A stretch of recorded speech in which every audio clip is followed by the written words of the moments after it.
अधिक मास महात्म्य अध्याय 14 की कथा। नमस्कार भाइयों बहनों, जय मां गायत्री। आप सभी का मेरे YouTube चैनल शुभकर माही अष्टों में स्वागत है। आज मैं आप सभी को अपने इस वीडियो में अधिक मास व पुरुषोत्तम मास महात्म्य के 14वें अध्याय की कथा सुना रही हूँ। आप सभी से विनम्र निवेदन है, अगर आप लोग मेरे चैनल पर पहली बार आए हैं तो प्लीज़ हमारे चैनल को सब्सक्राइब, वीडियो को लाइक और वीडियो को ज़्यादा से ज़्यादा शेयर अवश्य करें, ताकि आपके साथ साथ आपके अपने भी इस कथा का लाभ ले सकें और भगवान लक्ष्मी नारायण की कृपा आपके साथ आपके घर परिवार पर हमेशा बनी रहे।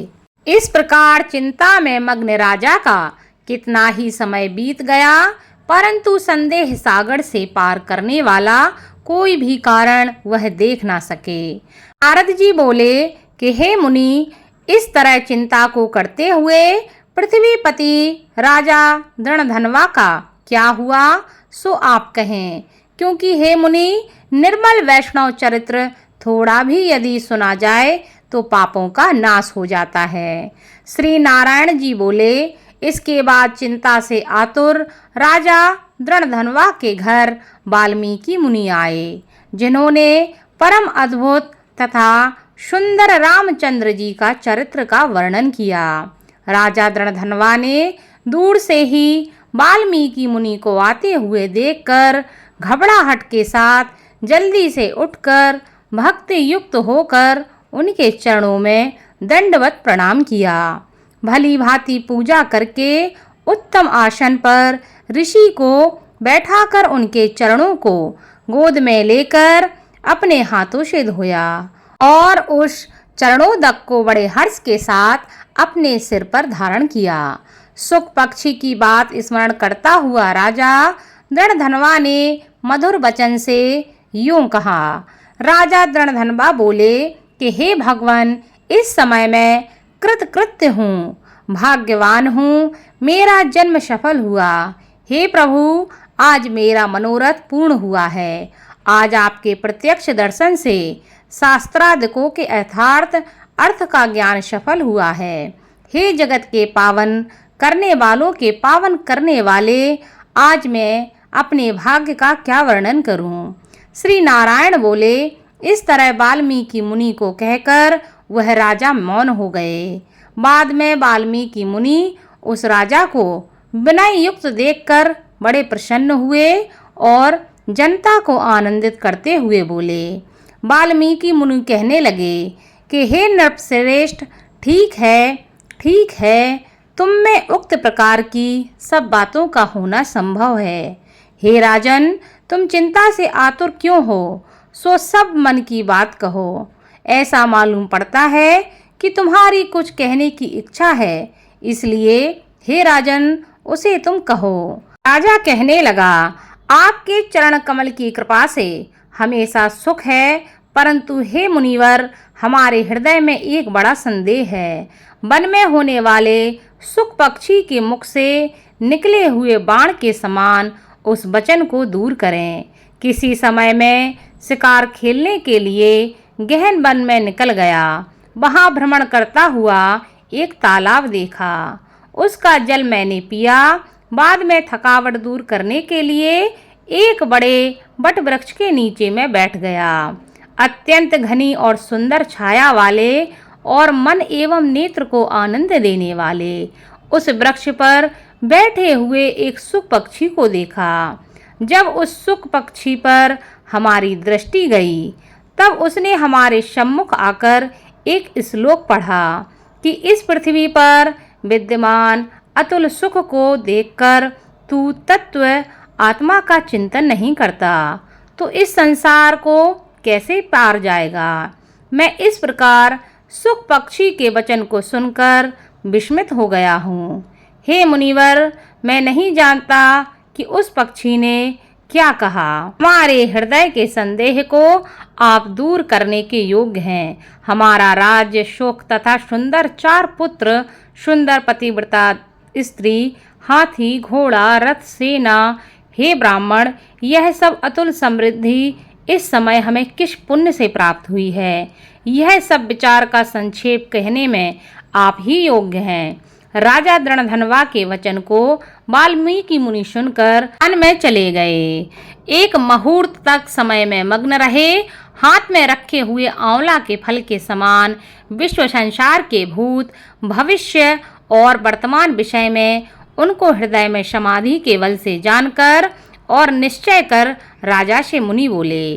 वाल्मीकि मुनि ने कहा कि हे राजाओं में श्रेष्ठ, अपने पूर्व जन्म का चरित्र अब तुम सुनो। हे राजेंद्र, पूर्व जन्म में आप द्रवण देश में ताम्रपर्णी नदी के किनारे वास करने वाले सुदेव नामक ब्राह्मण थे। धार्मिक, सत्यवादी, जो मिल जाए उतने में ही संतोष करने वाले, वेदाध्याय में संपन्न, भगवान विष्णु का भजन करने वाले, अपने अग्निहोत्र आदि यज्ञों के द्वारा भगवान श्री नारायण को प्रसन्न करने वाले। इस प्रकार रहते हुए तुम्हारी गुणवती स्त्री थी। वह गौतम ऋषि की सुंदर कन्या गोमती नाम से प्रसिद्ध होकर शंकर की सेवा में तत्पर पार्वती के समान नारी प्रेम से सेवा करती थी। गृहस्थाश्रम में धर्म पूर्वक वास करते बहुत समय बीत गया, परंतु तुम्हें कोई संतान नहीं हुई। एक दिन अपने स्त्री से सेवित आसन पर बैठा हुआ दुखित ब्राह्मण गदगद स्वर से बोला, अरे सुनती हो, संसार में पुत्र से बढ़कर दूसरा सुख नहीं है और तपदान से उत्पन्न पुण्य दूसरे लोक में सुख देने वाला होता है। शुद्ध वंश में होने वाली संतान इस लोक में तथा परलोक में कल्याण करने वाली होती है। उस श्रेष्ठ पुत्र के न मिलने से मेरा जीवन निष्फल है। ना तो मैंने पुत्र को प्यार किया और ना वेद पढ़ने के लिए सोने से जगाया, ना तो उसका विवाह किया, इसलिए मेरा जन्म व्यर्थ हो गया। अभी मेरी मृत्यु हो को आयुष प्रिय नहीं है। इस प्रकार अपने प्रिय पति का वचन सुनकर स्त्री गोमती खिन्न मन से उठ गई। बाद धैर्य धारण करती हुई प्रिय वचन बोलने में चतुर प्रिय पति के प्रेम में मग्न वह स्त्री अपने पति को समझाने के लिए सुंदर वचन बोली। गोमती बोली कि हे प्राणेश्वर, अब इस तरह तुच्छ वचनों को ना कहिए।